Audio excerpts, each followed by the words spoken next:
Hello and welcome to another episode of the Simon and Friends podcast. I'm Simon Short. Joining me this week is Ben Parker. Ben, welcome back in, man. How you doing? I am doing so good. I am so glad to be here. We are ready to take another look at stuff we love talking about, and we're going to look at it for a long time tonight. So, yeah, I'm ready to roll. Yeah, we're not done with the 2026 NFL draft just yet. Don't worry, Ben and I are already getting for the 2027 draft. So be on the lookout for that very soon. Ben and I will have an episode out about that. But Ben is working independently on getting ready for the quarterbacks. He's getting out ahead of it. I have some pieces for NFLmocks.com that are coming out this week. One is already out. One will be out, I believe, Friday morning. Just giving you guys the top names to be on the lookout for on offense and defense at each position, according to some of the consensus way too early first round mocks that are always a fun exercise. But 2027 is already right around the corner for us, but we're not quite done with 2026 yet. But we are starting to take the information from 2026 and look ahead. So next week, I'm going to have Shane Ratliff on, and we're going to talk about the offensive linemen that were drafted and just kind of what our expectations for those guys is and where we think they're going to line up and what we think them being drafted to the teams they're drafted on is going to say about where they're at in their ready to playness, let's say. But Ben and I are going to go through Ben's draft takeaways. And I told Ben for this show, I kind of just wanted like a big picture. What were your thoughts from the draft? Like what did you learn? What did you notice? What were some things that were interesting? And when Peyton and I did awards, that was more, hey, like really specific. Like, hey, what does this thing tell us about this thing that really stuck out to us? Ben's takeaways, which I love, are this is what happened in the draft, right? So if you were with us or you were doing your own work all through the year and you want to know what the result of everything was, we have 10 takeaways here of how exactly did this draft fall and what did the teams tell us they thought about this draft. And then we're going to apply some historical context to it. And we're going to decide if any of these takeaways are things that we should apply to our thinking for next year, or if we're going to consider them like a 1 year blip on the radar sort of situation. Ben, do you have any big picture thoughts on the draft or these takeaways as a whole that you want to get to before we jump into your first real takeaway here? Yeah, I have two. One I'm going to save for later, but one I think does need to be put out right now. Kind of a disclaimer. Things are never simple, right? Just because things went a certain way this year or go a certain way for 10 years straight, there's always more than one thing. I mentioned vector analysis before this show even started with you. There's always more than one thing pulling these guys up or down. We can try to isolate some of the bigger trends or maybe the bigger thing that affected a guy, but there's always more than one thing, right? So we'll even hit some of that right here. But just because we do isolate a thing out and we mention a guy in connection with that, that doesn't mean that that's the only thing. Or if we mention a position group over 4 years, like we're gonna do, it doesn't mean that that's always the case. Or there's lots of things pulling on these guys, but we are trying to pull out some of the factors that do influence this. All right, so let's just get straight to number one. Ben, what's your first takeaway from the 2026 NFL Draft?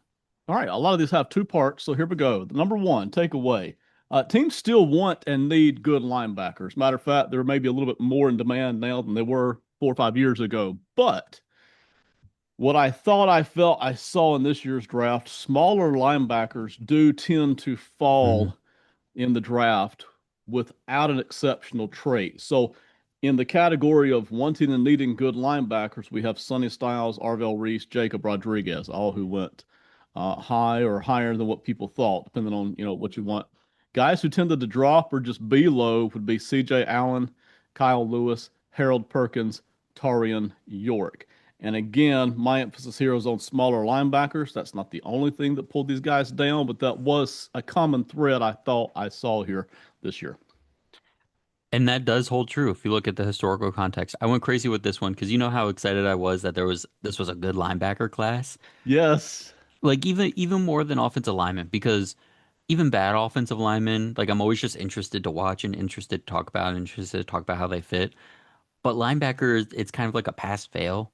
It's like, do we have a Yeah. good linebacker class or do we just have guys that are going to run around and then be on special teams? This was like a real impactful linebacker. And listen, I love special teams, but like in terms of grading linebacker class, I'm not Right. like, ooh, this guy was a left wing on a good punt unit for 8 years, so it was a good linebacker class. That's a different thing. Um, so I went back to 2021 for this linebacker contextualization situation here. And it's funny looking at the names because in 2021 you got Micah Parsons going at 12, Zayvon Collins at 16. So and now we have Arvell Reese going at 5 and Sonny Styles going at 7. Just in terms of these megaton athletes, these like Yeah. predator style players who are gonna like move around and be all over. And obviously for Parsons and Collins, that really worked for one player and not so much for the other. And Reese and Styles might just both end up being off ball linebackers for their careers, but we'll see. Right. But here, going back to 2021 all the way through 2026, let's say you have a linebacker in the draft. And let's at first at least just say the tape is worth first round pick. It is consistently that if there's good tape and they're big and they're fast, and that usually means like 6'2", 240 is the Right. minimum. Right. If you're 6'2", 240 and you have good tape, you're a first round pick. So that applies to Parsons, Collins, Jamin Davis, all the way back in 2021, Quay Walker, Devin Lloyd in 2022, Jack Campbell, 2023, Yeah. no one in 2024, Jihad Campbell, 2025, and then Reese Styles in 2026. Here are some names that went after those guys in each of those drafts, and the thing that kind of held them back. Because if you're short on just one of those three things, you're going to get pushed into day two, maybe even Hmm. day three if you're short on two of them. So that just means like you're a little bit undersized. You are an average athlete, or hey, you're big, you're fast, but the tape is questionable. So in 2021, you've got Jeremiah Owusu-Koramoah and Nick Bolton, undersized, right? Um, Phenomenal athletes, great Hmm. tape, but they go 52 and 58 in the draft. And then you got Pete Warner going at 60, who I don't know, his tape was probably pretty solid, but like white linebacker solid kind of deal. And average athlete, like good size, six. I think he hit the 6'2", 240, but like just average athlete. Right. 2022, Christian Harris, undersized, six Yes. foot 225. Hmm. N'Kobe Dean, undersized. Those guys go 75 and 83. Dean also obviously had the injury concerns.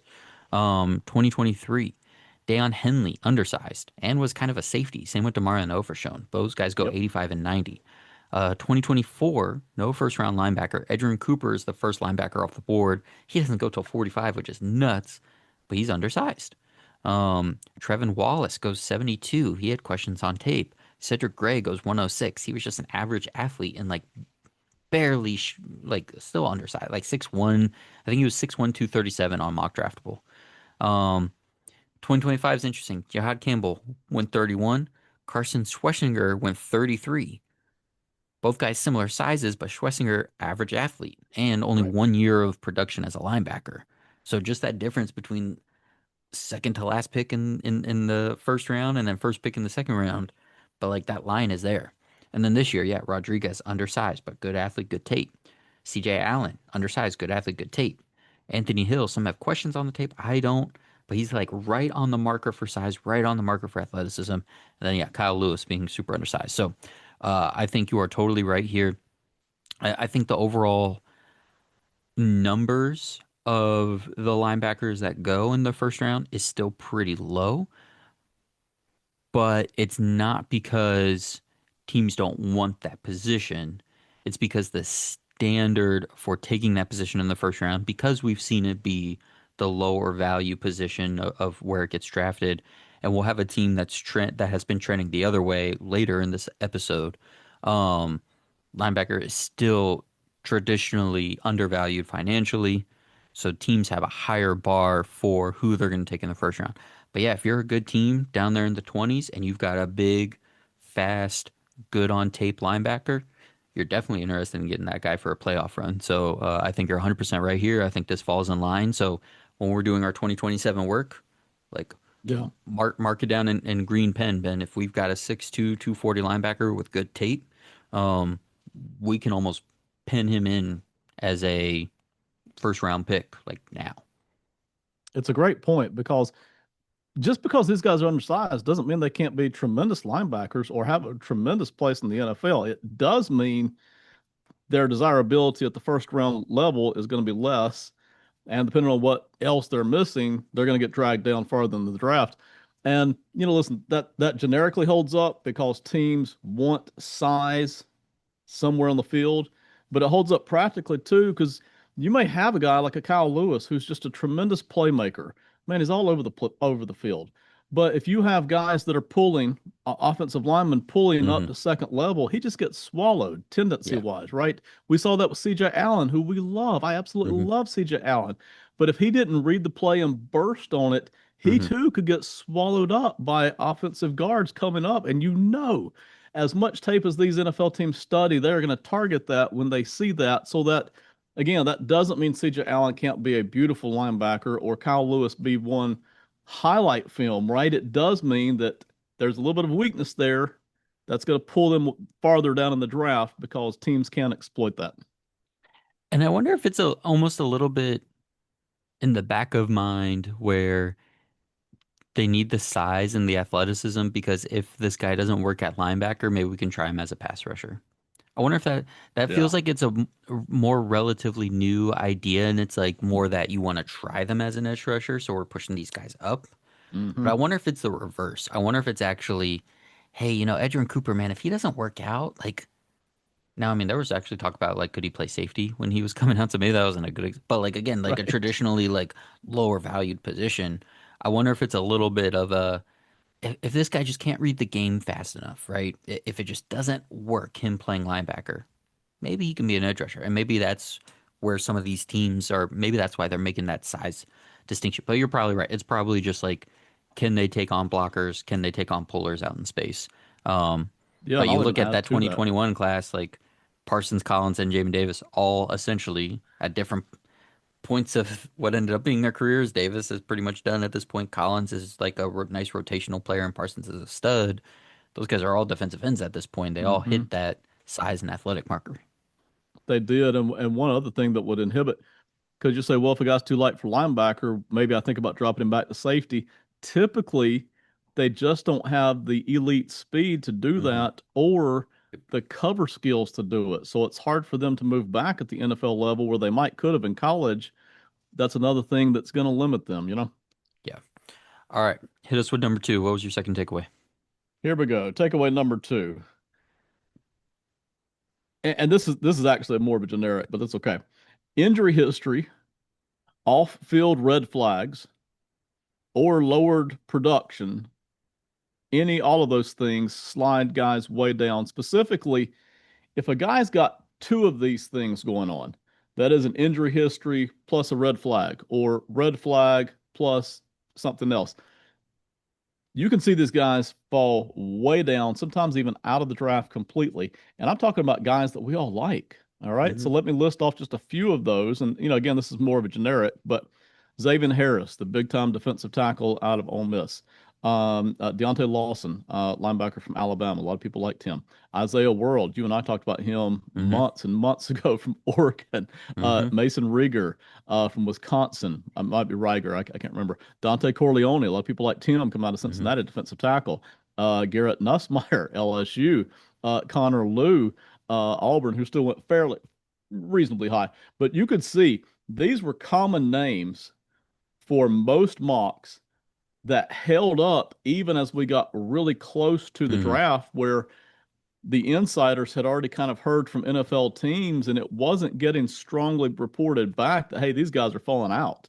And so, in a lot of cases, you saw these guys fall from a second round prediction to a fifth round, or in some of these cases, just straight out of the draft. I don't Yep. have my list of where they fell, but you could see an injury plus a red flag, or a red flag plus some size. Any two of those things can pull you way down, even if we like you. Yeah. Yeah. And I think this is something we know, like you said, more of a generic, but another good example of that this year.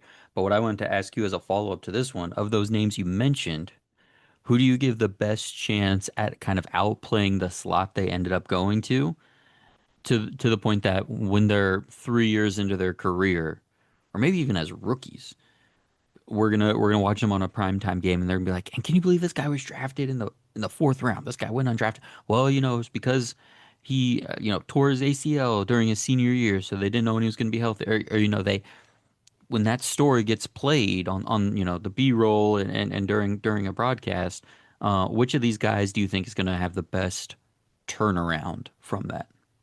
Yeah, I'm probably the wrong guy to ask about this because I have a crush on Connor Lew, the Yeah, center I from knew you were gonna Auburn. say Connor Lue. I just wanted to You get knew I Connor was going to Lue go there. Yeah, so propaganda in here. let me roll it. I mean, it's not that he fall clear out, but what was it, mid to late fourth? I think that where he Hmm. went. Hmm. I liked him second round good. I figured he probably wasn't going to do that, but it did look like late second, early third was where people Hmm. were going to at least think about him. But I do feel like the injury pulled him down off of that. Again, I don't see this guy as a future all pro, but you talk about a guy that should be able to stud up your offensive line when he gets healthy and just be able to lock down that center spot. I do feel like he could do that. Maybe pick up a Pro Bowl at some point, but a guy that should just be able to lock it down, be a strong middle part there. I really like him. I think they're going to be happy they got him, but it will probably take some time. It might even be 2027 before you see the real fruits of that. Does history have him listed as a guard? What are we doing, man? These guys. Um, Ben and I had a whole positional designation on offensive lineman conversation We prior did, to this pod, and we and will. yeah, we'll get there. Honestly, what I ended up doing, Ben, was I didn't even get to message this back to you. Where is Connor Lou? What did they list him as? My God. Oh, it's because he's so far down. He is under guard. Gosh, below all these freaking names that I don't even know. Anyways, the true centers that went above Lou, Slaughter, Jones was obviously the first center taken. Yeah. But Hecht went in the fifth round, so he's technically the third center off the board. Although it looks like Slaughter's going to play guard for the Chargers, so I think it was more maybe even less about how far he fell or what round he even went in, but that Logan Jones went so far ahead of him. I think was the most interesting thing, and I screwed my camera all up. Draft history out here messing with me. Um, but yeah, Connor Lew, and like that's a perfect situation because they have Ted Karras, who's fine. It's going to be like Garrett Bradbury Yeah. for the Patriots this year. Whereas like we know you're just kind of keeping the seat warm until Connor Lew is ready, just like Bradbury was keeping the seat warm for Jared Wilson. Um, so now it's just going to be a matter of, when is Lou healthy enough? When do they feel like he's got enough snaps? But I like Lou a lot. I think the Bengals were good to get a center where they got one, especially in Lou. And I think it's going to be like he's the center of the future for Cincinnati. I think that makes a lot of sense. How good will he be? Like, what's that real ceiling? Like you said, I don't know. But I think he can be at least a good 3 year starter for them. And then, however much of his rookie year he ends up playing. Yep, agreed. I listen. I can't leave out Garrett Nussmeier here to get picked at the seventh round. That really surprised me. Listen. I know why, but again, that's an Hmm. illustration of the things that can pull you down. There's a guy who, if if he gets out of Kansas City, could actually outplay that seventh round pick. All right. What's your number three? Number three. Here we go. You were to get some water. You thought you were gonna drag me into a Nussmeier conversation. All right, I'll do it so you can get a sip of water. Nussmeier's not It's gonna be chocolate anything. milk, actually. Um, Just for the record, that that was the reminds drink I me. went to make before we could start the show. That reminds me. I just saw this clip resurface. Do you know the two bears, one cave pod was Segura and Yes, the other guy, I do. Kirschner or whatever his name is. Um, I'm not huge fans of them, like big picture usually. But the first time I ever saw either of them was the thing where Brett was drinking a 64-ounce Kool-Aid, and then he had to admit that that was like his morning drink constantly. And he puts it in one of those like big steel water thermos things. And so they just laugh for 5 minutes straight because it's like he carries this thing around like he's drinking a bunch of water and it's just a bunch of Kool-Aid. And that was the first time I ever saw anything of them, and it was hilarious. So just now I'm thinking Ben's got his water here, and it's just full of chocolate milk. Um, Yeah. Yeah. Beautiful. Anyway, so Nussmeier. This whole thing started with Nussmeier. See, I'd rather talk about chocolate milk and two bears, one cave than Nussmeier. Um, there will be one game in Nussmeier's career. Maybe it'll even happen for the Chiefs in like 3 years, where he plays one game, gets like 236 yards, Yep. and has a gritty like game-winning drive. But then it's not even going to be one of those where like somebody then gives him a big contract, but it's just going to fade into nothingness. Like it's just going to be that one thing, and then he's going to be Chase Daniel and be like Yeah. a backup for a long time. And you know what? Like I've said this before, if you draft a backup who becomes your backup for a long time, like on day three, especially in the seventh round, like I think that's great. What if he's just on the Chiefs for the next 8 years Right. as a backup? And he might be. Yeah. That'd be well worth a seventh round pick, you know? Absolutely. Um, Yes. Yes. all right, I don't even think you had any of your chocolate milk during that whole time, but take us to number three. Number three, teams usually and this year seem to prefer bigger quarterbacks, like Fernando Mendoza, of course, Carson Beck, Drew Aller, unless they see something they really like in the smaller guy, like a Ty Simpson. And again, those aren't extreme height differences that I've mentioned there at quarterback, but it is there. It's a smaller type of quarterback with Simpson. It's a bigger type of quarterback that we saw this year. And again, I know once you get past, what is it, pick fourth round, pick 12, I Hmm. think, where lots more quarterbacks taken in rounds 4 through 7 this year. But if we're Hmm. just looking at the top four, you could see the bigger quarterback tilt, which is not unusual. Yeah. And this is one of those things. This is my one like kind of pushback, but not real pushback, because I think this is probably true in a vacuum. Like if when teams are at whatever point, maybe really early in the year, like sorting through the quarterbacks, they're gonna gravitate towards the bigger guys for sure. Like ideally, everybody would love the 6'5", 230 pound Yeah. guy who can then on top of that do everything. But everyone's gonna gravitate towards that. But I also don't think we've really ever seen, at least not lately, teams ever be turned away from a top quarterback for his size. Bryce Young, Cam Ward, etc. But I actually wonder if the other way in terms of quarterback two versus quarterback three, or even the mid round guys. So I wanted to check if that's where they would prefer it. So I wanted to check the history of this. So this is where I started to just go back to 2023. Stroud goes ahead of Richardson and Levis, and like the talent difference is obvious in those guys, but still, like QB2 Hmm. was significantly smaller than QB3 or QB4 in that class. In 2024, Jaden Daniels went ahead of Drake May, although Jaden Daniels is at least a tall quarterback. He's just not as built, so I don't think that really fits. Right. 2025, Jackson Dart goes ahead of Tyler Shuck. And Dart's not small, but I mean, what, 6'2", I think 210 it's instead six of two. Yeah. 6'4", Yeah. 230. So like Dart still went ahead. And the talent wasn't hugely different. It was the age and the injuries for Shuck, but still, so the smaller quarterback went there. Um, Gabriel Sanders, the two Browns quarterbacks back to back, and then Kyle McCord all went ahead of Will Howard, who I have to be reminded of this all the time. Will Howard's a unit. He's 6'4", 230 pounds, which you don't know from his like baby face, but like he's gigantic. Um, and then this year, like Klubnik went ahead of, he didn't go ahead of Aller, right, or Beck, but he went ahead of Cole Payton and Taylon Green.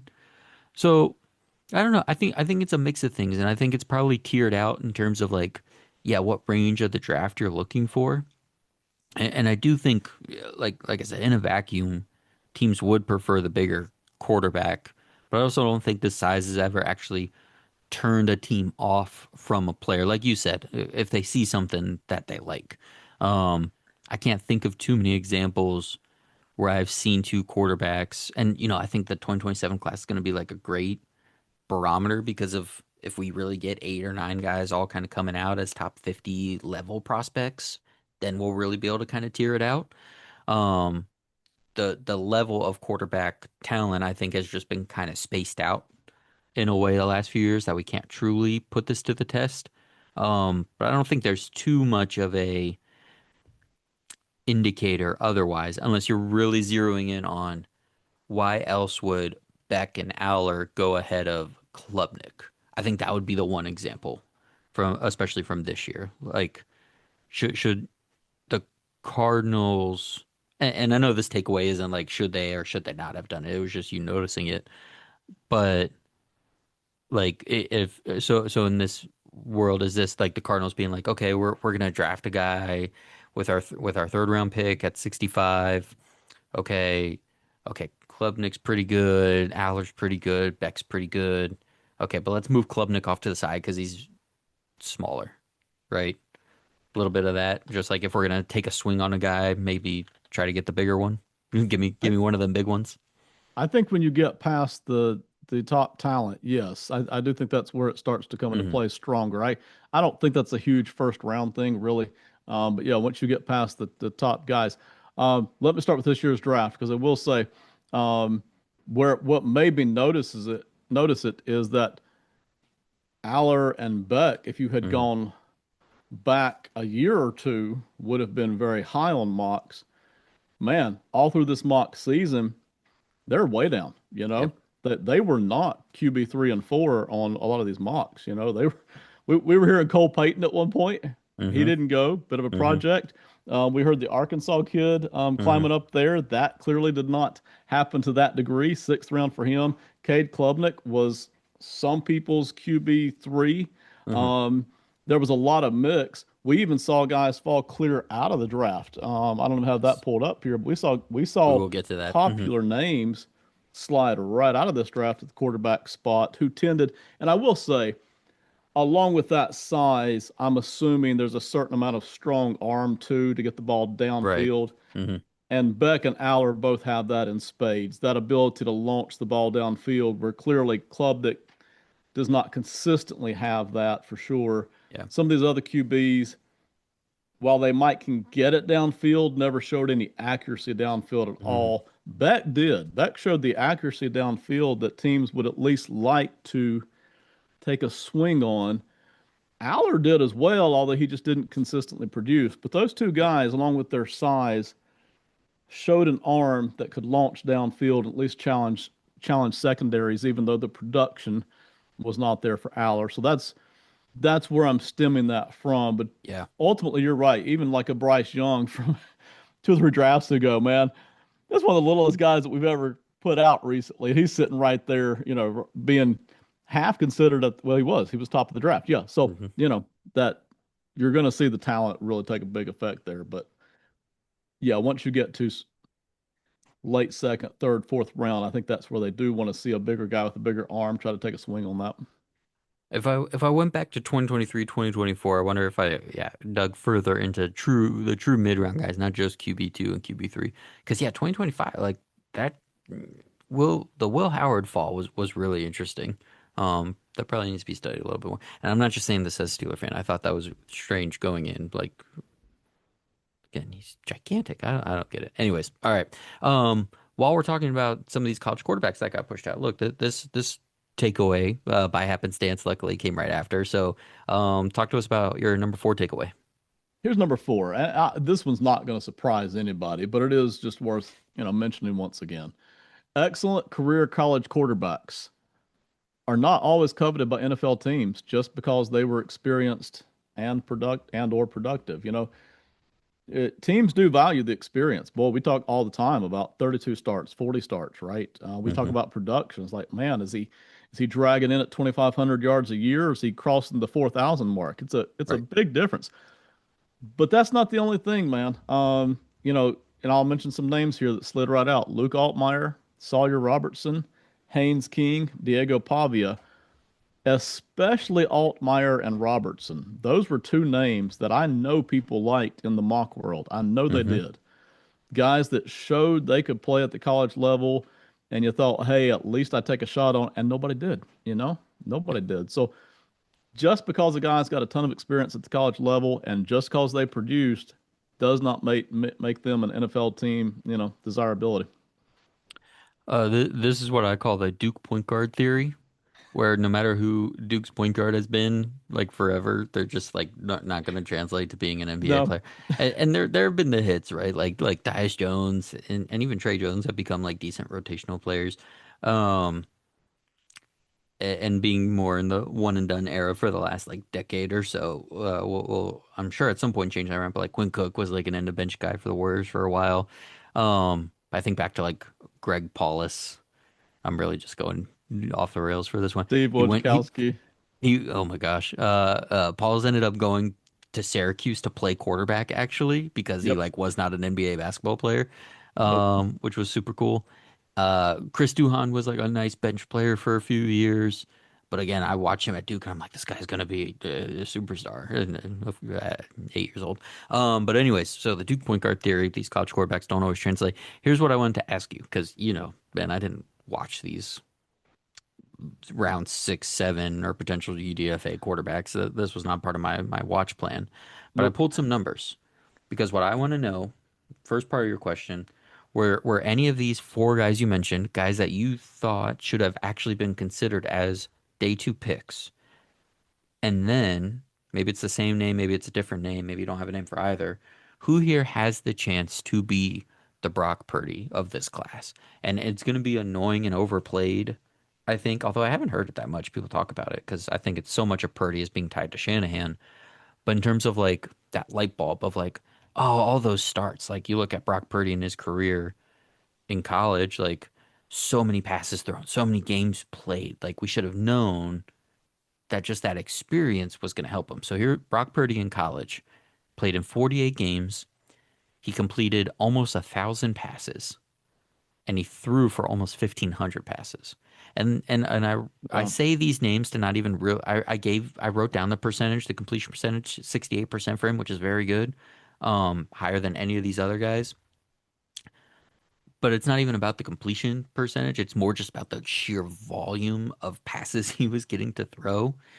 Um, So while you kind of think about who you like best, Altmaier, Robertson, King, Pavia, Altmaier, 44 games, but only 660 passes completed and just over 1,000 thrown. Sawyer Robinson, just 35, but just 35 games, 605 completed, 1,000 thrown. Haynes King is the closest to Purdy in some of these categories, 46 games played with 802 completions and just over 1,200 thrown for 66% completion percentage. That's just below Brock Purdy. And then Diego Pavia, 53 games, which is wild, but still only 766 completed and just 1,200 thrown. Um, and I think Pavia is really the only one that's not like NFL QB caliber size. All these other guys are at Right. least in the like playable, can roll out there and be a quarterback from a size perspective. Because when you sent these names over, my first thought was like, I knew Altmaier was taller, but I was like, are these guys all a bunch of Diego Pavias running around out there? But no, these are quarterback size guys who all had like a high number of starts. So is there a name that you liked best in the draft process? And then is there a name that you think could be a Brock Purdy, like turn into a average NFL starter? Yeah. Especially based on where they ended up. I didn't even double check where all these guys ended up because I think most of them were undrafted, right? Almeyer, Robinson, King, Pavia. Yeah. If I remember correctly, all four of them were. To answer the first question just a minute ago, that none of these guys were guys I thought should have been day two picks. Okay. Second, third round. I just did not view them that way at all. If you were even to dial it back toward the end of the season, you could hear some people mentioning Altmaier and Robertson for maybe a third round selection, something like that. But that tended to fade once we started hearing from the NFL people for sure. At least, whether the NFL people were lying to us or not when they tell us stuff, these names were fading. But still, I thought Robertson and Altmaier both would, get picked up sixth, seventh round. For me, it's Sawyer Robertson is the name here. Played at Baylor, I think 35 starts, something like that. Yep. Um, threw for over 3,000 yards in each of the last two seasons. So, it's not setting the world on fire, but still the production is good. 28 and 31 touchdowns each year, so the production was there. And then he's 6'4". What is he? 6'4", 210, something like that. So he had the size too, and pretty good arm. That would be the guy right there that I would, you know, at least give a chance to. And again, the 49ers kind of won the lottery with Brock Purdy. Yes. you Yes. know, I don't think we'll ever actually have, well, I shouldn't say right, that, but like right. literally the last guy drafted becoming like a borderline Pro Bowl caliber quarterback is nuts. I think that's And very Shanahan. and Brock Purdy won the lottery with the 49ers and with Shanahan, Yes. So that's so unusual. So I'm not going to predict Robertson or any of these four quarterbacks to have to be lighting it up. But Robertson, I would think would at least have a chance here because of the size and the production is there and a decent arm, not plus arm, but decent arm there. So, we'll see over the years if he can, latch on a spot and get it. But again, just because they had a productive career does not lead them into getting drafted at all. All right, I just went through, and so Altmaier's on the Lions, or like some of these guys at least had rookie camp tryouts. I don't know how many of these. I don't think Robertson was with the Giants for rookie minicamp. I don't know if he got a contract out of it. Altmaier's with the Lions, King is with the Panthers, and then Pavio's obviously with the Ravens. That was well documented. Sight unseen completely. If Haynes King can make the Panthers roster, or at least be on the practice squad, let's get Bryce Young up out of there. King had 802 completions, 1,223 attempts, which was second most, out of these four guys, first out of all of them. Second in games played at 46. Yeah. He is the quarterback that's most likely to be supplanted. And Canales has done well with the quarterbacks that he's had. He helped Baker in his Yeah. resurgence. He was there with Geno in his resurgence in Seattle. Um, give me Haynes King sight unseen. What was the other thing I was about to look up here? Uh, oh, our lads. Who? Because Dalton's not on the Panthers anymore, right? He went That's a somewhere. good question. I I'd have think to I double think check that. I think they even maybe traded him, got something for him. This is why you guys are all here on the Simon and Friends podcast. This is the stuff we do here. Quarterback. Bryce Young. Oh, Ben, which quarterback could be the backup for the Panthers that would elicit that reaction from me? What, you want to take a guess? Oh, is it Richardson? Oh no, are you kidding me? I would be saying Richardson's going to be the starter. What are we talking about? For No, sure. Kenny Pickett. Okay. Well, Haynes King's going to be the backup by week 1, man. Bryce Young's going to be out by week 4. Haynes King, Brock Purdy. Uh, all right, that's it. Moving on. Ben, take us to your next takeaway here. here we go. Let's try to clean this up. This one got a lot more attention before we ever got a chance to talk about it. So, it's probably been overhashed by now, but I did feel like there was something worth value here Hmm. besides just pitching a fit. Okay. So, number six, the demand for tight ends right now is significantly higher than the supply available. That is, there are more teams wanting them than there really are good tight ends to support it. For reasons of mismatches, bigger, just wanting bigger lines. I want more versatility. Really, I think the mismatch factor is probably the biggest myself. But, Nate Borkircher going at 56, Marlon Klein at 59, Will Kaczmarek at 87, Matthew Hibner at 133, 22 total drafted. Um, you know, everybody's already pitched a fit about it. I'm not here to do that, but I will say, those are some of the reasons driving it this particular year of all years. This was not a great draft class. It was solid. Hmm. There were guys, but it wasn't these guys. you know. So, some of the guys that we all liked did get drafted, but got pulled down. And then a lot of these, man, it's already been well documented. A lot of these guys were at 250 and 300 for a lot of the mockers and here they are soaring up draft boards. So the demand is outstripping the supply right now. Yeah, Peyton and I had a conversation on this, but I was happy to dig back in because I didn't, go through the history of it. And 22, as you mentioned, taken in the draft, 9 on day 1 or 2, 13 on day 3. Last year in 2025, we had 15 taken, just 6 on day 1 or 2, 9 on day 3, 12 in 2024, just 3 on day 1 or 2. So that's across the first 3 rounds. Just 3 were taken in those 3 rounds in 2024 with 9 on day 3.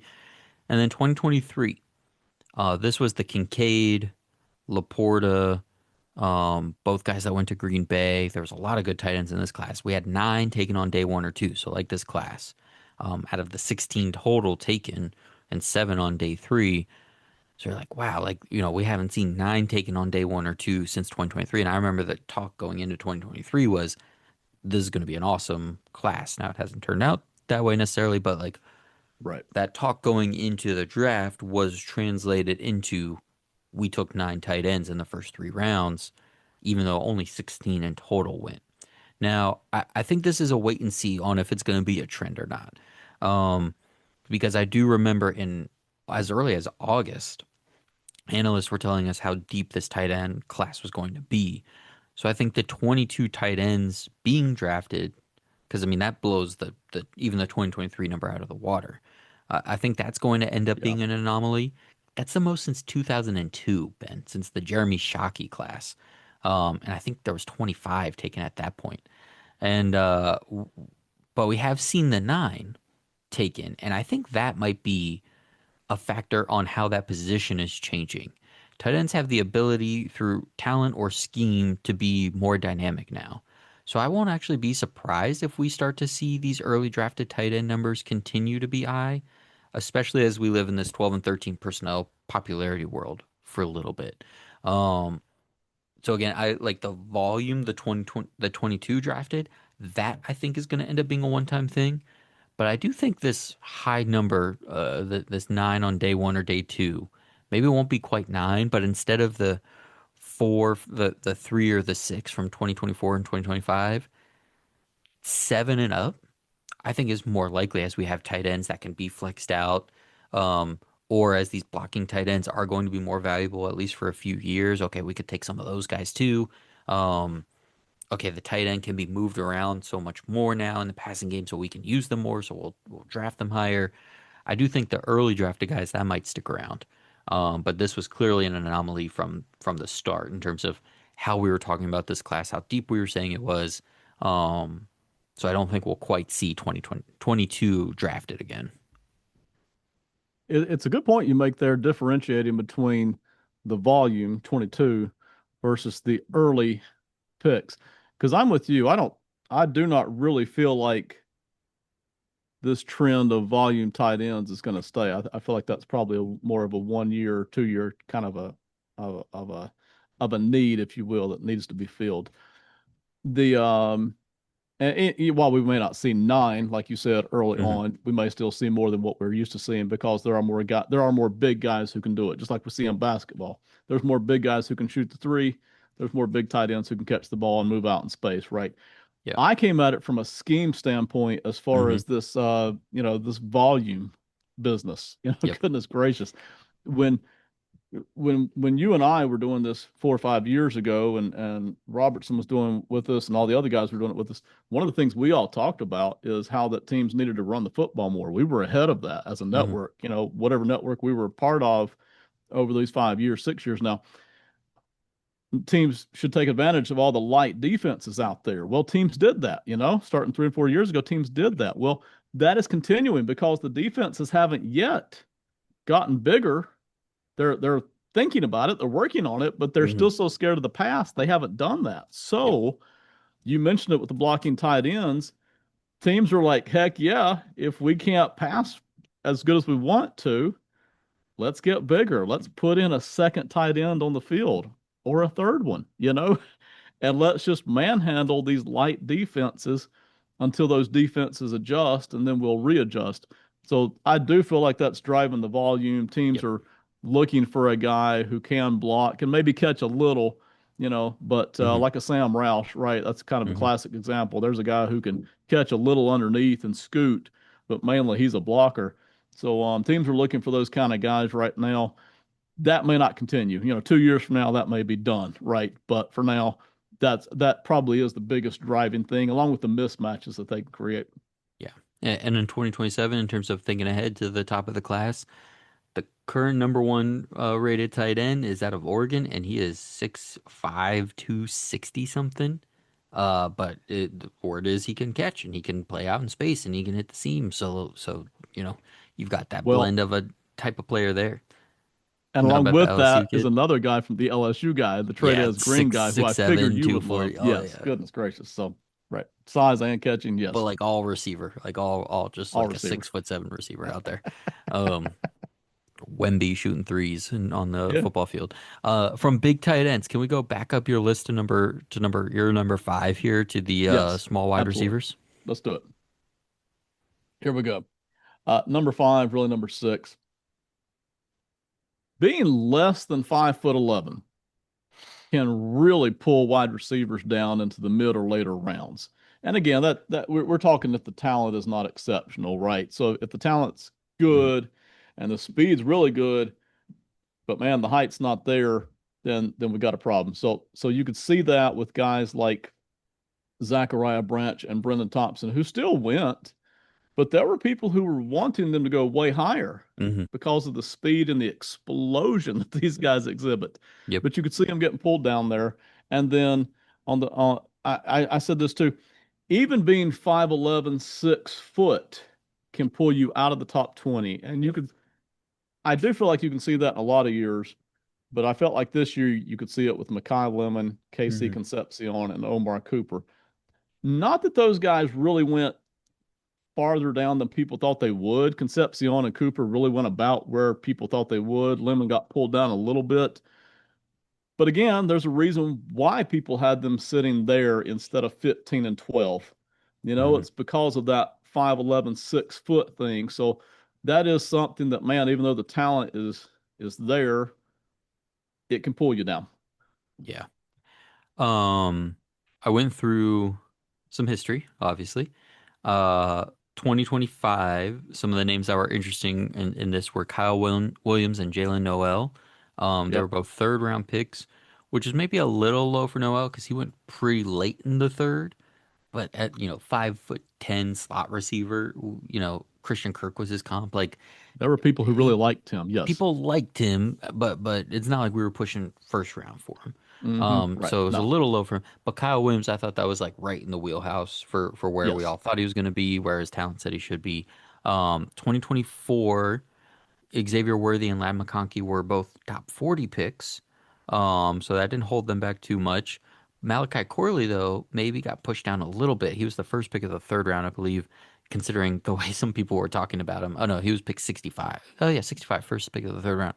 Um, but for his tape, that and where how the draft shook out, that actually did feel right and ended up being right, considering he's no longer even with the Jets. 2023 was interesting because that was the year we had all those receivers go in a row starting at 20, I think, 20, 21, Yeah. 22, 23. So Zay Flowers and Jordan Addison went late first, but the first wide receiver off the board went just before them. So did they I don't think they really got pushed down for the size necessarily. I think that was more about all the position was getting pushed down overall. But Jonathan Mingo goes before Jaden Reed in the second round. Mingo being 6'2", 6'3", and Reed being 5'10", 5'11". Marvin Mims and Tank Dell go in the 60s.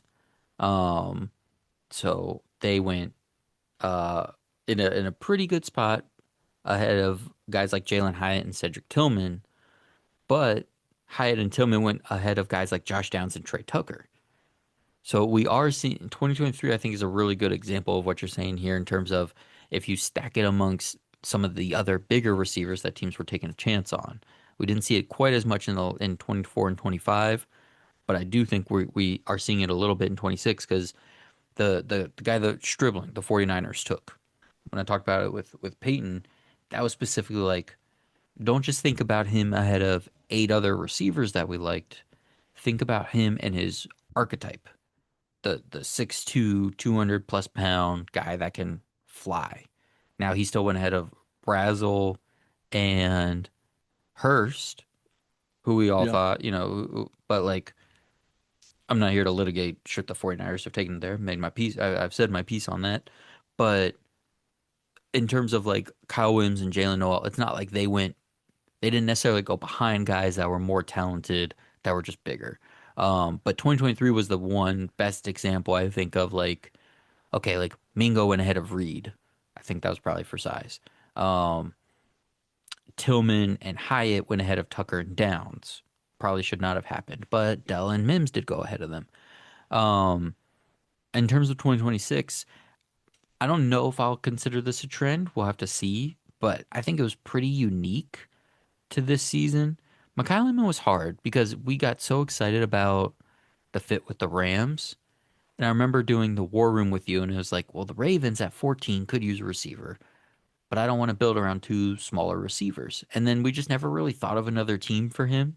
Like maybe the Panthers at 19, but like we just never really thought like considered that reality. Like what would happen if Lemon didn't go to the Rams? Where would he actually be a good fit for? Um, Omar Cooper was kind of like Jets at 16, again Panthers at 19. Um, Maybe this, same thing with Lemon. We never really thought about Lemon making it to the Steelers, but like Cooper to the Steelers, there was some buzz about that. Um, Concepcion kept going to the Browns at 24 there every time we did the mock, so that one made sense. But I think that was so I think Mackay, Lemon, and Omar Cooper Jr. rising or falling was a little unique with Simpson going 13 and that actually happening, and then Sadiq going 16, where we never really knew a great place to put him. And then even to a lesser extent, Caleb Banks being somewhat of a surprising pick there at 18. Um, I think that was more. I don't know if this will necessarily be a trend because we've had plenty of top 10 picks under 6 foot. Malik Neighbors in 24, Garrett Wilson in 21, Waddle in 2020. Um, so like we've said tonight, like the true top talent is going to supersede these trends. Um, and this year, the first round guys, will see if that was more of a blip.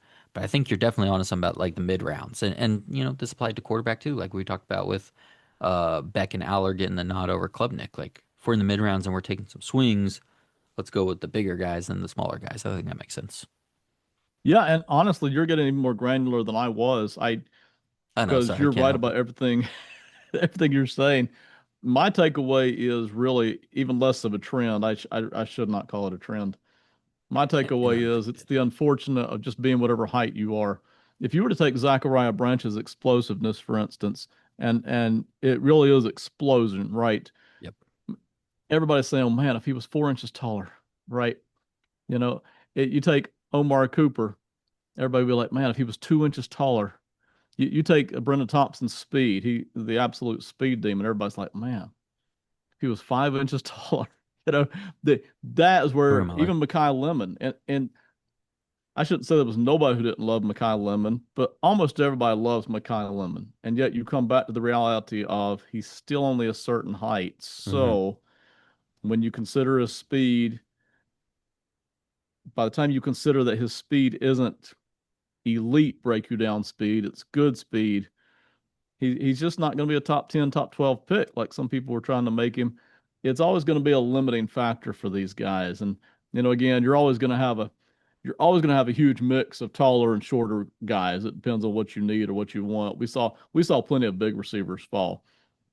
It is a thing though where you're like, man, here's a guy, a Concepcion.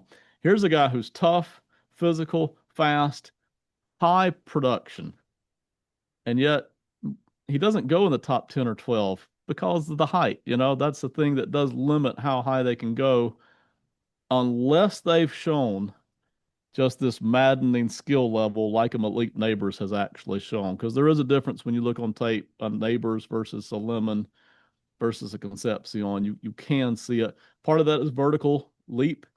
Part of Hmm. that is just the ability to flat out cut and move.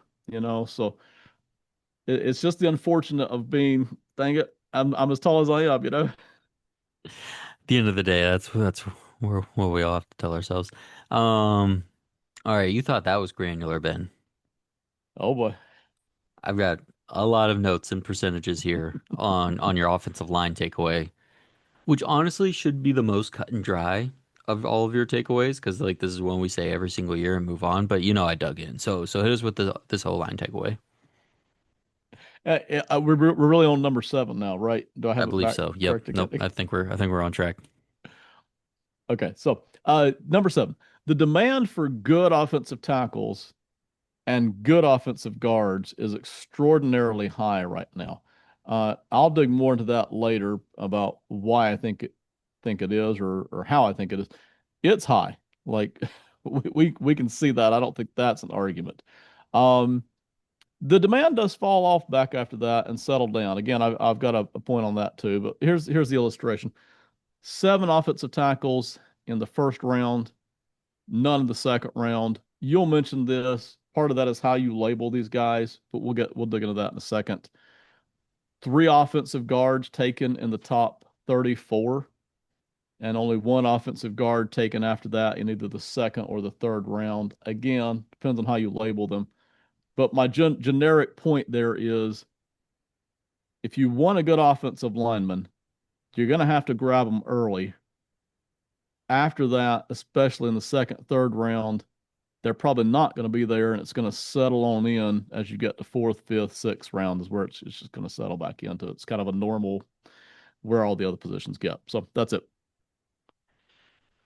And here's how I made things complicated. I'm not going to take you guys through all the numbers because you guys don't need that. Ben doesn't need that. Oh But no, if we you need all the want, numbers. Yes. if you want all the numbers, you let me know. So what I ended up doing for the numbers, Ben, was because of the designation, because even I was getting into the weeds for too much for myself. Because then I was looking at the day three guys, and I was like, these guys aren't even going to play. And looking at the guys in 2023, and I'm like, I don't know where this random Central Michigan tackle ended up playing for the two training camp practices he had before he got cut if he played tackle or guard. So I don't want to do that. But here's the thing: over the last 4 years, I've tracked how many offensive linemen in total were taken. I just put them all in a bucket, all the offensive linemen. How many were on day one? How many were on day two? How many were on day three?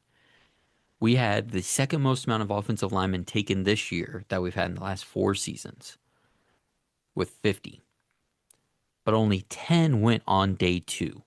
That is low. That's 20% of the class went on day two. The 3 years prior, we had taken 46% of the offensive linemen taken on day two, 29% of the O line taken on day two, and 23% of the O linemen taken on day two. Now, the 23% is obviously the closest. 23 is the closest number to 20 in those numbers I gave you. But only 43 linemen were taken the entire draft, and only five were taken on day one. That was the Paris Johnson, Darnell Wright, Broderick Jones, Anton Harrison draft. And then there was one guard in there. That was not a good offensive line draft. And there were 28 guys taken on day three. That's 65%. That was the highest day three rate of the last 4 years. Um, this year's was the second highest at 62%, which just tells you like we know we need offensive linemen, but it's not a good offensive line class. So we'll just grab one of the lots of bad ones on day three. Because you go through the names, the 28 names from 2023 that were taken on day three, and there's like hardly any recognizable names at that point. Hmm. Um, so I found this interesting because so the main thing that stuck out was day two, how few guys were actually taken on day two. We know tackles in particular get pushed up the board due to scarcity. And maybe in a normal world, Blake Miller, Maxey, and Odchor would be second round players. But in this draft specifically, I think they made sense with the talent flattening that happened around pick 16 or 17. But the low percentage of overall linemen on day two is what really stood out. Um, and this is obviously considering the interior linemen as well, which even good interior offensive linemen usually get pushed to day two. So why did we still have such a low number of guys taken this draft? That day two tackle is what we're missing in this class. You go back to 2023, and the other comparison is there were only two tackles taken on day two in 2023, and it was Tyler Steen and Wanya Morris. And Steen was immediately moved to guard. So we didn't have a lot there. Meanwhile, in 24 and 25, these were all day two tackles taken that have played at least some tackle in the NFL. Patrick Paul, Blake Fisher, Roger Rosengarten, Kingsley Suamataia, Brandon Coleman, Caden Wallace, Kieran Armstead, oh my gosh, Amagaji, Delmar Glaze, Ariante Ursary, Ozzie Trapillo, Charles Grant, Anthony Belton. All day two tackles from 24 and 25. And this year we had maybe four, depending on how you want to classify them. Cregan Tross to the Rams, Caleb Tiernan, I forget where Tiernan ended up going. Austin Barber to the Browns and Markel Bell to the Eagles. Um, oh, Tiernan went to the Vikings, I think.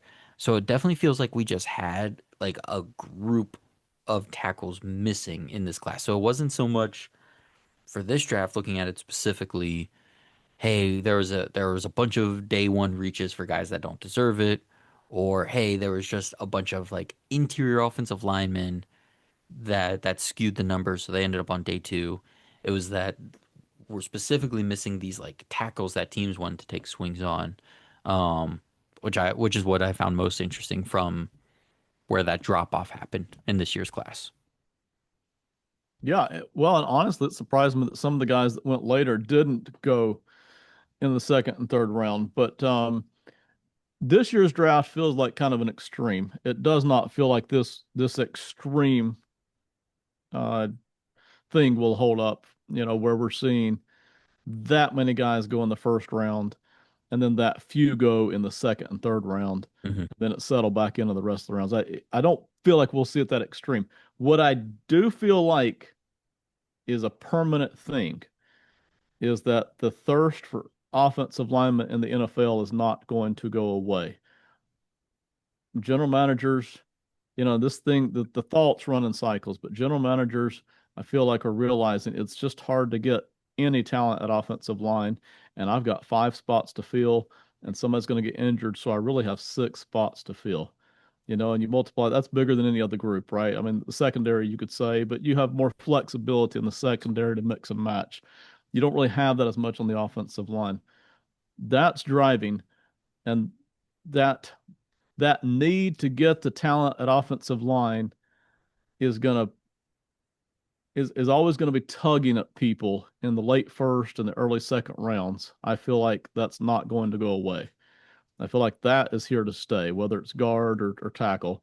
Not to the extreme we saw this year, but I do feel like that's going to be there. And what as the need to grab those guys, say in the top 40, is tugging on people, I do feel like that's going to create a small vacuum in the second and third rounds before it settles back in. And again, this year's draft was pretty extreme with that, but that need is not going to go away. People need the offensive linemen, and that it's just hard to get them. It's hard to get the talent. Yeah, the discrepancy from this year to last year, looking at the numbers, is so interesting because there was 8 more linemen taken this year, but they were pretty much you could say they're all on day three. Um, we have one more day one offensive lineman in this year than last year, but one more day two lineman. But it's funny to see the 46% of the linemen taken in 2025 were on day two, and then only 20% in this year's class. But it's only the difference of one actual player. It's really just day three. A lot of teams were just taking those swings. So I almost wonder if we're always gonna get that 8 or 9 offensive linemen on day one. We're always gonna get the 10 plus offensive linemen on day two. But yeah, are we just gonna, instead of letting these guys get to free agency and try to sign some guys for training camp or rookie mini camp, if more teams are just gonna say, hey, day three, let's just start chucking draft picks. And we've complimented the teams that have done that for years. The Packers were the best example of this for Yeah. a really long time. So are more teams just gonna do this where whether they're doubling up or whether they miss a guy in the top 40, is this 60% of the linemen taken are happening on day three? 30 plus guys are taken in those last 4 rounds. Is that going to continue to happen? I'm also going to be looking for that moving forward. All right, we'll get off the offensive line. I said a lot, but trust me, I have more written here, but we'll move on.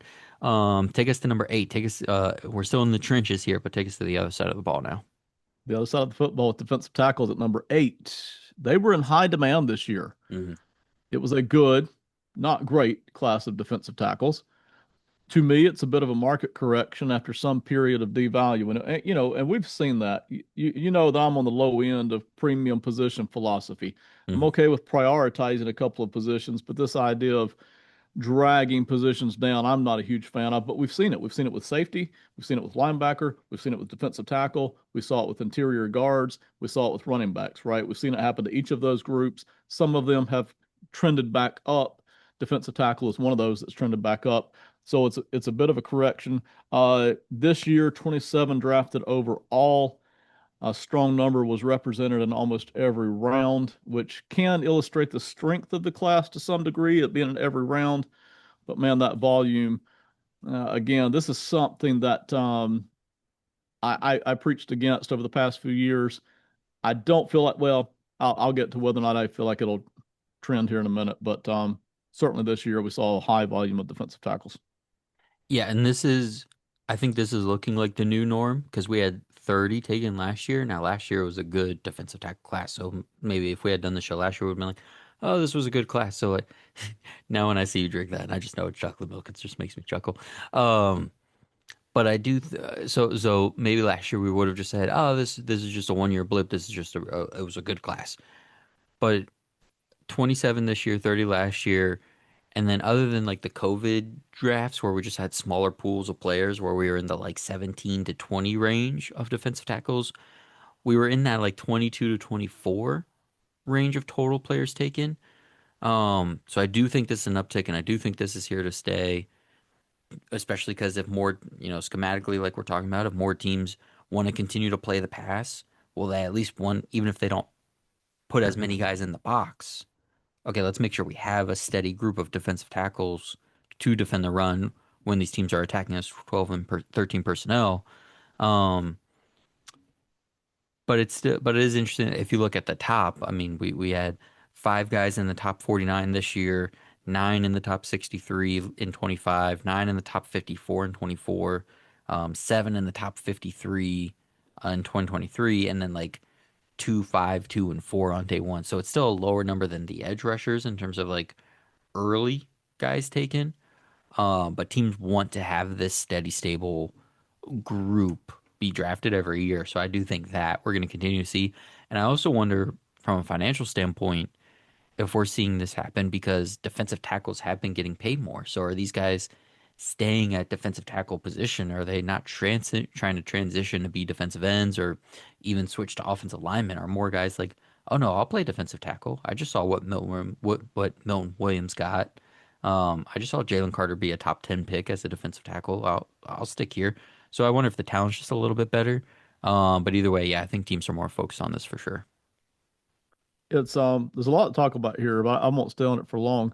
I will say from a general manager standpoint, which I'm not, but I like to play one, if if I didn't want to pay defensive tackles, if I didn't want to pay average or slightly plus level defensive tackles a lot of money, which I wouldn't, I'd be wanting to draft them. That's one easy Mm, way to save money. But in theory, you got to have somebody good sitting there.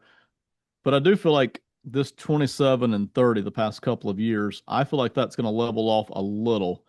That seems like an extremely high number to keep going to me, especially like I said, every round. It's not just that they're getting picked up in the late rounds, it's every round, which can indicate strength of class. It's mm. good classes. Last year, this year, it is good classes. So I don't want to take away from that.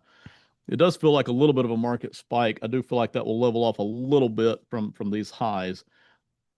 But the idea that teams will stick with these defensive tackles over the next few years, I think is right. They've been devaluing the past few seasons. I fussed at franchises for doing it. And again, it's not every franchise. Every franchise is different, but we've seen that over the past 8, 9 years. We've seen teams kind of act like, well, defensive tackle, we'll figure it out. We'll grab a fifth round pick or we'll grab somebody off of free agency and we'll be fine. And some of these teams are learning that you'll not be fine. You'll have problems. I've even fussed at the Chargers for years over this. You can see teams taking advantage of it. So this is a market correction. It is two strong classes. I do feel like it will level off a little bit, but not back to where we were 4 and 5 years ago, where teams were truly kind of acting like this was the eighth most important position on the team. It's still, one of the things that really bothers me, I shouldn't say bothers me.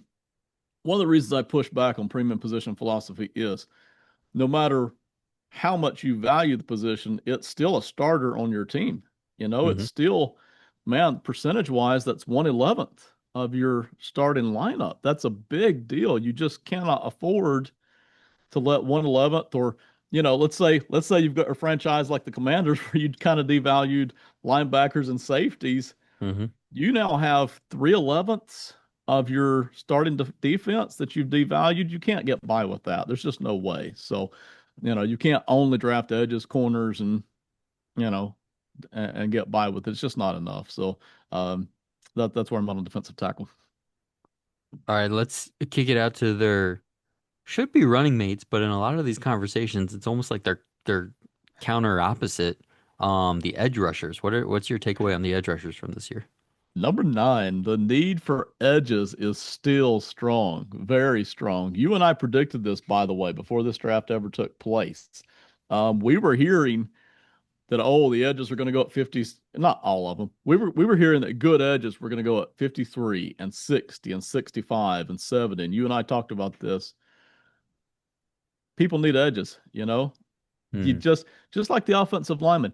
There's only so many guys that can get to the quarterback, even if they're not producing sacks, man. Just to be able to squeeze the clock down a little bit, instead of giving a quarterback 3.5 seconds, you're down to 2.75 seconds. It's a big deal. Even if the guy doesn't produce sacks, if he can just get any stress on the quarterback, it's hard to get that. It keeps the demand high. And, you could see that again this year. Eight of the top 41 were edges, and then there were 11 total in the first two rounds, which can indicate a strong draft. But eight of the top 41 is an indicator because, man, by the time you got to edge, what, six and seven, well, 5 through 8, really, you had a lot of people questioning should they even be in the top 40, Hmm. 50, and that they went, every one of them and more. So, the demand for edges is still strong because people got to have somebody that can stress the quarterback in some way. Let's see which who stood out as like really where that line because I have here I know you said 8 and 41. I went to the top 10 went in the first 55 picks. Um and yeah, I mean like Gabe Akis going at the end of the second round there was kind of that last line, but people were excited about Kieran Crawford and Romello Height a little bit. Danny Dennis Sutton fell, LT Overton fell. So these guys were in a good range. My guy Joshua Josephs was right where everyone thought he was going to be, but I like him. So him, Washington, funnily enough, Yeah. who spent all Yep. their money on edge rushers, and again, fifth round pick is not a huge investment. So here's the thing: I feel like these numbers are actually low, but no, this is pretty consistent. Um, so I guess this class is right in line with what we've always considered, and like you're saying, these guys are going and they're going quick. And we've always said edge is highly valued, and we still say it now with maybe a touch more emphasis on the defensive tackles too. But it's all in line with the previous drafts, so this year 10 top 55, big gap between David Bailey at 2 and Ruben Bain at 15. Um, and then after that, it kind of trickled in. But we had 11 in the top 62 last year, with five in the first round. Again, a similar gap, three, then 11, Abdul Carter and Michael Williams, which is interesting. 2024, we only had six in the top 56. Um, that was the year that it was all the offensive players went in a row. Like the first 14, 15 picks, whatever it was before Leatu Latu. Um, and just four in the first round. 2023, 11 in the top 54, seven in the first round. So that's very consistent. And that's also very similar in 2022 and 2019. I skipped 2020 and 2021 again because of the COVID years. Um, so this is the number that considers the high value. And again, in my mind, I was like, wow, only 10 guys in the top 55 picks, only five guys in the first round. But if we really mapped it out, position by position over the years, that is probably one of the higher numbers. Obviously, five and 32 is what a sixth ish, which I don't know, 18%. So it's probably like 16, 15, 16% of the class of the first round. So yeah, that's pretty significant. Teams want those guys, and yeah, this was a good class, and I felt like they were decently spaced, but some guys definitely went a little higher than I anticipated. But when the run happens, like it happens, so you got to be ready for it for sure. So it'll be interesting that this next year coming up. There's some guys that are highly valued. We might have two guys go in the top 10, but I think I'm gonna remember these numbers not only in the 10 to 11 guys are going to go in the first two rounds. But hey, that first guy is going to go top five. Maybe that second guy goes top 15. That top of the edge class, what I find interesting right now is those guys get spaced out a little bit despite what we consider the value of the position. Um, do you think there's anything different or intriguing there in terms of like the very tippy top of the class? Like we're not getting teams trying to swing as much for let me find the next all pro edge rusher and take three guys in the top 10. We'll take the talent where it's there, where it fits. I feel like it's a cycle. I feel like the edges that we've gotten this year, last year, year before, at the top end, I mean, have not been pure, true, ideal. Hmm. Watts brothers and Bosa's yeah, and Bosa's. It hasn't been those. It just has not been. You've had the Abdul Carter sitting up there, so that one was an easy one for everybody. But after that, we just haven't had that second and third punch.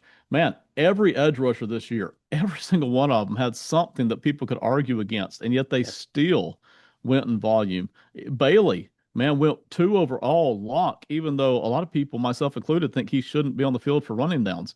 Ruben Bain had not only a red flag issue that pulled him down, but he had the short arms issue, and yet he still holds at 15. He wasn't going past there.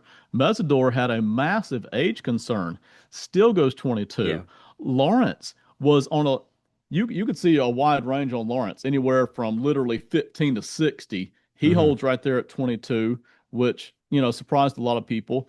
Keldrick Falk sitting there at 31 didn't surprise anybody, yet the production was minuscule. You talk about sack production being low, he still goes in the first round. But you can keep on. TJ Parker, not everybody's flavor as a top Hmm. 35 pick, still goes. R. Mason Thomas and Cassius Howell, I can't tell you how many mocks had them sitting at 60 to 75. Nope, boom, off the board, both of them. Even though they are limited players, they can stress the court. And Derek Moore was the big surprise to a lot of people, going right there 12th in the second round. Zion Young about where people thought, Gabe Akis about where people thought. But man, you talk about an imperfect edge group. It was imperfect. Every one of these guys have blemishes, Hmm. and yet still we saw the whole group just sail upwards. So it does illustrate the need. I feel like that need's not going away. I feel like that Yeah. need's always going to be there. So If anything, like I feel like the person that's been woken to, anyways, uh, to like, oh, this is why we're valuing this position because I actually do feel like the top of it is like a lot lighter than what I expected, considering what the NFL asks of these edge rushers. I'm like, man, this is what you're giving us. yeah, This is like yeah, every rom-com movie where the woman walks into her friends and she's like, "Where are all the real men? What are we doing now?" You know, and it's like, where are all the real edge rushers? Where are the guys that are right, 250 right. plus that could set an edge and rush, use their hands a little bit? Like, come on. Yes. Where'd There's those a guys go? there's a there's a there's a joke in there somewhere. I'm not gonna find it right now. There's a joke right there that I didn't even mean to fall into, and I did. Um, anyways, let's move on. By the way, Derek Moore I thought was fine at 52, or wherever that was to Detroit. But let's see. I'm having a hard time getting off the subject. The I will be so again the edge class for next year is looking like we could have those two top 10 guys again, and there was a bunch of different names kind of in the range of these guys could be first round picks. But like I'm still seeing Mateo Uyunglele from Oregon. Let's mention more Oregon Right. players. Um, kind of be in that first round conversation again. And when we watched him this past year, it was just like okay, he's fine, but again, just like all these other guys, like there's things missing. There's not a real pass rush plan. Like he's not huge. He's not super athletic. Like he's long limbed. He's decently strong. Can set an edge. He could push a pocket a little. He's very Zion Youngish, but like not even as explosive. So but we're like, yeah, he could, borderline first round pick. He's gonna be a top maybe 40, 50 player again. Um, it's like, yeah, that's disappointing. Um, so anyways, not to be on a depressing note, do you want to take us to your final takeaway? Yeah, let's do it. Give me one second. Rolling back over there. Here we go. Number 10, last one of the night on my end. Uh, to me, team specific needs and specs and schemes are driving drafting by these general managers, really by front offices, more than they used to. Hmm. This is something I think this is fairly recent. I don't feel like this was happening 10 or 12 years ago. This feels like within the past 3 to 5 years where this has really started to show itself through, where it's like, yes, we're checking on consensus. We're checking on what everybody else's opinions are, but at the end of the day, what matters to us and in this building and for our needs is driving it way more than it used to. And I believe that's why we're seeing a wider discrepancy. between the consensus boards and the actual draft. And, you know, most of us know this who live in the mock world. We know we're drafting for generic, we're building a generic mock based on Hmm. talent. NFL teams have the advantage of being able to see the medicals and see and talk to people and dig out the red flags, right? We don't have that. So that automatically changes the boards. But then even more than that, these teams are willing, I believe general managers are willing more than ever now to listen to what the coaches' needs are specifically. Hmm. And I believe there's a lot more group decisions than there ever used to be. And that's influencing this too. But it's leading to team specific drafting as opposed to here's a big board and we want the best talent available. These teams at a certain point, I don't mean in the first round, but as you work your way down through all the different rounds, that's getting stronger and stronger, I feel like. Yeah, I totally agree. And I think this is why we see, I mean, obviously, like the popular examples from this class were the Stribling and the Borkachers, but also it's like why you see teams trade as much as they're trading now, right? Okay, we could take the consensus player here at 27 and we'll call it a day. But now that it's not 2005 and GMs like to trade, this is the guy that fits for us better, and we'll go down and do that. So, you know, we've spent a lot of time in the last few years doing these shows talking about like team fit, like positional fit for just like looking at the depth chart and saying you need a player here versus best player available. But yeah, this idea of also like what in our schematic do we need when we talk about Stribling in the 49ers and Shanahan's like I need an X receiver, right? Not just a receiver. You look at the depth chart for the 49ers and you're like, yeah, Pearsall and like Juwan Jennings is still a free agent and you know whatever and they signed Mike Evans, but he's like I guess Evans might play the X for them. But you get my point. Like I need a Right. big fast receiver. Okay, so cross off all the other names, okay, and you know we like Stribling at 32.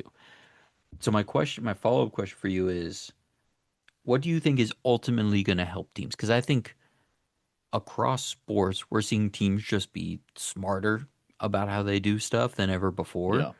If this is going to kind of become a trend where teams are not super going against consensus, but like are just moving around the board more, they're reaching for guys maybe around earlier than we would have seen in the past. It's not everybody using the exact same trade value chart, the exact same almost consensus. Because I think we said this on a recent pod. Everyone can see the same things on tape, and it's about what you value. But if in 2005, 2010, 2015, even 2020, we were saying, okay, well, that's the next best guy, so let's just take him. We'll bring him in. We'll try to make it fit. And if it doesn't fit, oh well, we took the best player available. Um, but you're going to end up getting the best guys that way versus, hey, we're going to plug these guys into our scheme, our system, but and it's going to fit the right way and we're going to make the plays the way we want and it's going to help us in running these certain plays. But at the end of the day, 3 years down the road, we don't have enough good players.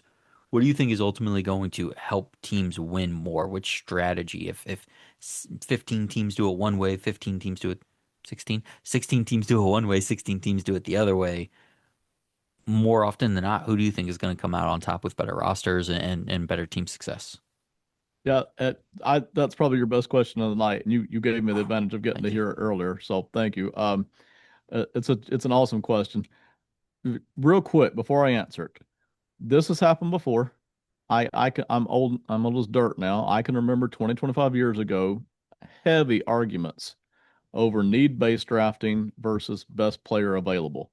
Now, this is slightly different, right? This is Hmm. more of team specific scheme drafting versus Yes. best player available. But still, this kind of thing has happened before. Ultimately, I feel like talent wins out.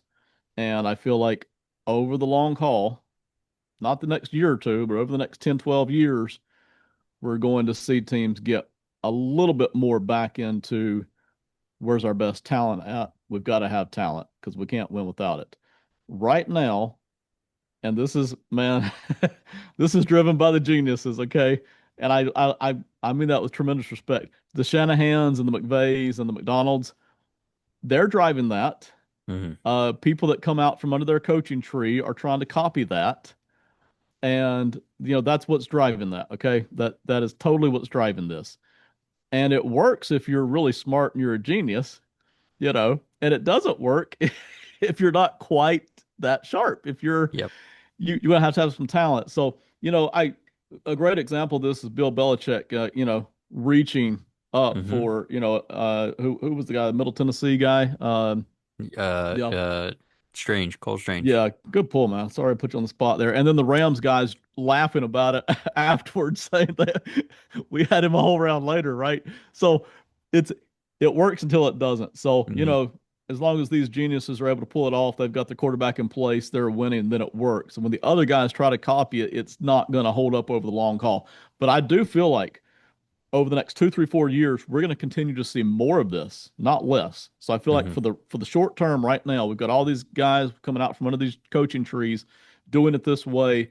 They are going to do more of this daring, team specific, team scheme drafting, which is intelligent to a point. But when you start turning away talented players, in the fifth round, it doesn't matter, right? But Hmm. when you start doing that in the second and third rounds, that eventually is going to come back to hurt you unless you're just as good as Shanahan or McVay or McDonald at scheming this crap up, right? So Yeah. 5 to 10 years from now, we're going to get a little bit back more to talent base, but right now it's scheme drafting is what's going to cycle up right now. Sounds like another off-season show for us. Like Yes. which teams are in which of these buckets? Um, because I can think about uh I mean the Steelers are a good example of this. When Kevin Colbert was the GM, the old joke for him was like he would walk into the draft with an index card of like 20 names. And he was like, these are the guys I want. I don't care what round we take them in. I don't care what we have to. These are the guys we're going to Hmm. take. And that's how you end up with some of the drafts, some of the great drafts he had, and some of the terrible drafts he had. Right. And then since Omar Khan has come in, he's been very like, what's the consensus board? Let me move around a little bit, create value where we need to move up a little bit, and then I'll move down a little bit later to all the stuff that we like. And everyone comes out of the draft, and I was a little harder on their draft than others this year. Um, and you wonder if McCarthy's in that. Anyways, uh, but like, hey, like consensus since Khan has taken over, we've liked his drafts, but the team hasn't really won anything yet. So Yeah. um, but then is it a chicken or egg thing where you're saying like, do you have these weird drafts because you have genius coaches? Does that mean you win the games because you have these weird drafts, or do you just have these good coaches and you just have to throw a third round running back at Shanahan every other year because that's what he wants, and that's the price of getting to have Shanahan, or Yeah. something about the crazy things that are happening in his brain making that what's the so this sounds like a good off-season show. Well, and now we've been doing this long enough. I know out on the internet somewhere in my notes somewhere I have draft grades going back to 2022, so we will build this thing out at some point. So there's a plug for something that'll happen in the summer for me and Ben. um Ben, anything else for you on this draft or your takeaways? Great job on this was awesome, this was a ton of fun. Anything else on this draft before we get out of here? Yeah, I do have one more major thing. I'll get to it in just a second, but I appreciate you doing kind of the historical data check on this because it, it is fascinating to see. Is this holding up? Was it just this year? And do we think it will hold up? Right. So those are all fascinating things. So I appreciate the data work there. Um, my final thought is that the cycles are running shorter and quicker than they ever used to. Yes. There's a couple of things driving that, but when you go back to the 50s and 60s, cycles ran 20 years. You know, teams would do the Hmm. same thing for 20 years. The league would do the same thing for 20 years. They couldn't remember what they had done because they were all getting concussions with their helmets. Short-term Y- memory. Bunch of Dories out there Yes. swimming around. No, we were still copycat league. It took let's see, for the Cleveland Browns when they dominated it took about 5 to 10 years for people to copy them and start, getting rid of their advantage. Even less time for the Cowboys. But again, the cycles were still longer. Man, you're Hmm. looking at 10, 20-year cycles of doing things. The 70s and 80s picked up. It kind of stalemated a little bit in the 90s after we saw the West Coast and we saw the yeah, the Steelers blitz zone blitzing stuff that they Hmm. pulled off. It kind of stalemated a little bit, but man, cycles now are lasting about 2 to 3 years. Yep.